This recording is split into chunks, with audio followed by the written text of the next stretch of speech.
Sa Nagcarlan, Laguna, makikilala natin ang isang pamilya o angkan na naging tanyag sa paggawa ng napakasarap na kropek.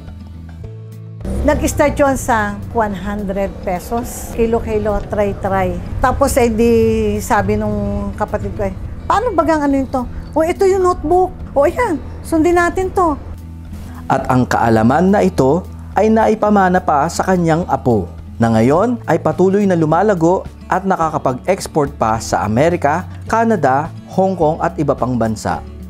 Yung ipinamanang yun ng lolo ko, dadalhin ko siya habang buhay, maipapamana ko pa siya sa anak ko, sa magiging apo ko, at sisiguraduhin ko na ipagpapatuloy ang legacy na ito dahil ang pagkokropek ay isa sa mga produkto kung saan din nakilala ang bayan ng Nagcarlan.